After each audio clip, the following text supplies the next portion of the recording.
இந்த மாதிரி புறம்பேசி கேவலமா பண்ணாதீங்க. ஹாய் வணக்கம். இந்த வீடியோ யாருக்குன்னா பொட்டிக்கெல்லாம் வச்சு சுய தொழில் பண்ணி தொழில் முனைவோராகி வாழ்க்கையில் முன்னேறணும்னு நினைக்கக்கூடிய அனைத்து பெண்களுக்கும் தான். உங்கள்கிட்ட இதை பற்றி சொல்லணும்னு எனக்கு ரொம்ப நாளாக தோணிட்டு இருந்துச்சு. இன்றைக்கி அதுக்கு உண்டான ஒரு வாய்ப்பு என்ன அப்படின்னா, நீங்கள் சுயமாக ஒரு கடையை வச்சு இல்லைன்னா வீட்டில் இருந்தே ஆன்லைன் பிஸ்னஸ் அந்த மாதிரி எது வேணாலும் நீங்கள் பண்ணுறீங்க, மகிழ்ச்சி. இப்போ சென்னையில் இருக்கிறவங்க திருச்சி, மதுரை, கோயம்புத்தூர் இங்கெல்லாம் ஸ்டால் போடுறீங்க. இங்கே இருக்கிறவங்க வெளியூர் போய் ஸ்டால் போடுறாங்க. இந்த மாதிரி எல்லாரும் பரபரப்பாக ஓடிட்டுருக்கீங்க. அதை பார்க்கும்போது உண்மையிலேயே உங்களுடைய அந்த எஃபர்ட் இருக்குல்ல, அதுக்கு உண்மையிலேயே தலை வணங்குறேன். பட் லாஸ்ட்டாக எனக்கு தெரிஞ்சு ஒரு 2-3 மந்த்ஸாக இந்த பொட்டிக் வச்சுருக்கிறவங்களில் ஒரு சில பேர்னா எனக்கு தெரிஞ்சு பொட்டிக் வச்சுருக்கிறவங்களில் ஸ்டால் போடுறவங்களுக்குள்ள நடக்கக்கூடிய கதையை சொல்கிறேன்.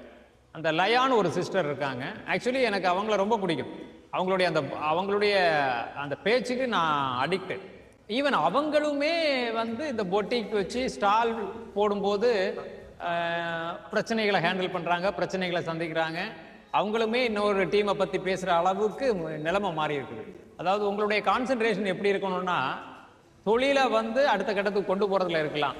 இன்னொருத்தங்க உங்களை ஓவர்டேக் பண்ணுறாங்க அப்படின்னா நீங்கள் காம்படிட்டிவாக தான் அதை எடுத்துக்கணுமே தவிர அவங்களுக்காக ஒரு வீடியோ, அவங்கள பற்றி குறை சொல்கிறது, அவங்கள பற்றி கேவலமாக பேசுறது, இந்த மாதிரி பண்ண ஆரம்பிச்சிடுறீங்க. உங்களை அறியாமலேயே அது பண்ணுறீங்களா இல்லையா வேணும்னே பண்ணுறீங்களான்லாம் தெரியலை. தொழில் பண்ணக்கூடிய அந்த எஃபர்ட் இருக்குல்ல, அதை வீணா இந்த மாதிரி புறம் பேசுறது, மற்றவங்களை பற்றி தப்பாக பேசுறது இல்லைல்லாம் போடாமல் உங்களுடைய எஃபர்ட்டை வாட் நெக்ஸ்ட் அப்படிங்கிற அந்த தொலைதூரத்தை நோக்கி பாருங்க. நல்லா பண்ணுறீங்க. ஆனால் நீங்கள் பண்ணுறதுல ஒரு கருப்பு புள்ளி மாதிரி தான் இந்த மாதிரி பிரச்சனைகள் எல்லாம். வீடியோ போடுறதா உங்களுக்குள்ள ஏதாவது பிரச்சனைனா ஃபோன் பண்ணி பேசுங்க. அதை ஏன் வீடியோ போட்டு பேசணும்? அது மூலமாக உங்களுடைய அந்த சப்ஸ்கிரிப்ஷன்ஸ் அண்ட் அந்த ஃபாலோவர்ஸை டெவலப் பண்ணுறதுக்கா? இல்லைங்க, உங்கள் நேம் கெட்டு போகுது.